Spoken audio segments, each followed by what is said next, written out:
एक ते म्हणजे बाजूनी मेकोसा बाग आहे, 10 मिनिटाचा रस्ता आहे. तिथे गडर लाईन म्हणजे 30 ते 35 घरं आहे.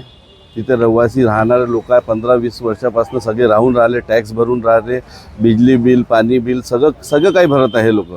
पण तरी पण यांच्यासाठी तिथे लॅटरिनची एक शुअर लाईनसुद्धा केलेली नाही होती. जेव्हा हे आमच्या जिल्हा कार्यालयामध्ये आले, यांनी सांगितलं की हमारे यहाँ गडर लाईन तक का नाही आहे. तर आम्ही विचारलं, तर मग आम्ही आता इथं घराट साहेबाकडे आलो होतो. त्यांना आम्ही आवेदन दिलेलं आहे आज कि गडर लाइन नहीं है, जबकि 10 मिनट का रास्ता है, यहाँ से 10 मिनट में आप पहुँच सकते हैं, तो आपके अधिकारी क्या कर रहे हैं. तर त्यांना म्हटलं की आम्हाला काही माहिती नव्हतं. तर त्यांना तेच म्हटलं संबंधित अधिकाऱ्यावर मग तुम्ही कारवाई करा.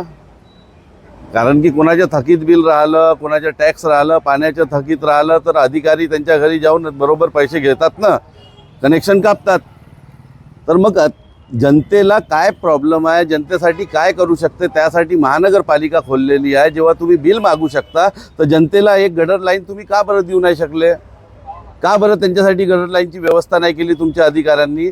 तेच त्यांच्या लक्षात आणून दिलं आणि त्यांनीसुद्धा खंत व्यक्त केला की आतरवरी त्यांच्या संबंधित अधिकाऱ्यांनी त्यांना कळवलेलं नाही का हे बगैर गडर लाईनचे तिथे राहतात. म्हणजे त्यांच्या घरी लॅट्रिन बाथरूमची व्यवस्था नाही, गडर लाईन ते पटरीवर जातात. त्यांना पण ही घटना फार दुःखद वाटली आणि त्यांनी तत्काल ईला, SDF आणि JEला ही मीटिंग बसवलेली आहे. आम्हाला हे बघू शकता, लिखितमध्ये दिलेलं आहे त्यांनी की ते मीटिंग बसून तत्काल ते योजनामध्ये टाकून यांना सगळी व्यवस्था करून देणार. तुमची माग केली झाली तर का समोर कॉल का त्यांनी सांगितलं आहे का मी तत्काल हे मीटिंग बसून तुरंत तुमची म्हणजे जे आमची मागणी आहे ते पूर्ण करतो.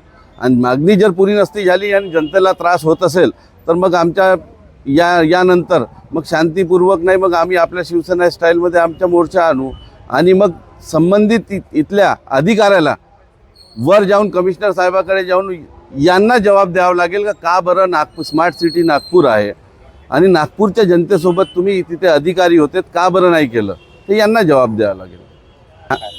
जैसे कि हमने वार्ड अधिकारी को, उनको घराटे साहब को बताया तो उन्होंने खुद अपने एक खंत व्यक्त किया कि जो उनके हाथ के नीचे अधिकारी है उन्होंने आज तक क्यों नहीं बताया. वो हमारे सामने पूछा गया उनको कि आज तक तुम लोगों ने क्यों नहीं बताया.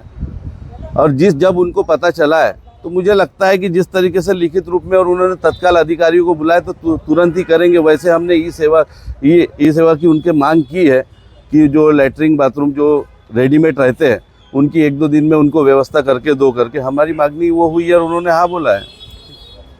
शिवसेना नागपूर. आज आपण बघितलं आहे नागपूर शहर स्मार्ट सिटी म्हणून ओळखलं जाते.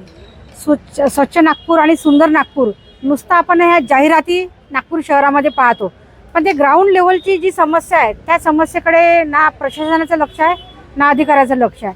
आज आपण या मंगळवारी झोनमध्ये इथल्या ज्या स्थानिक महिला आहे यांच्यासाठी टॉयलेटसुद्धा म्हणजे ते आहे नाही प्रभागामध्ये आणि गटर लाईनची पण व्यवस्था नाही आहे, लाईट नाही आहे, रोड नाही आहे. इतक्या 10 ते 15 वर्षापासून यांच्याकडे कुणीही लक्ष दिलेलं नाही, स्थानिक नगरसेवकांनी पण लक्ष दिलेलं नाही. त्यामुळे जेव्हा हे आमच्या शिवसेनेकडे आले, आमच्या जी शाखा आहे शाखेमध्ये यांनी प्रश्न उपस्थित केले, त्यावर आम्ही साहेबांना आज सहाय्यक आयुक्त साहेबांना निवेदन दिलं आणि त्यांना विनंती केली की तुम्ही जाहिरातीवर जास्त पैसा खर्च न करता, फक्त फ्लॅशबाजी न करता, हे जे स्थानिक नागरिक आहे आणि ह्या महिला जे बाहेर उघड्यावर बसतात रेल्वे पटरीवरती, एकदम गंभीर आणि लाजिरवाणी गोष्ट आहे आपल्या नागपूर शहरासाठी. आणि या अधिकाऱ्यांना पण म्हणजे त्यांनी या गोष्टीची लाज बाळगायला पाहिजे की आपण या महिलांना आज उघड्यावर यांच्यामुळे बसत आहे. तर यावर कडक कारवाई करून आमचं जे निवेदन आहे त्यावर उद्यापासून काम करा आणि जे प्रश्न आहे स्थानिक ते लवकरात लवकरच सोडवा असं आम्ही त्यांना विनंती केली आणि ते सोडवतील असं मला त्यांच्याकडनं अपेक्षा आहे.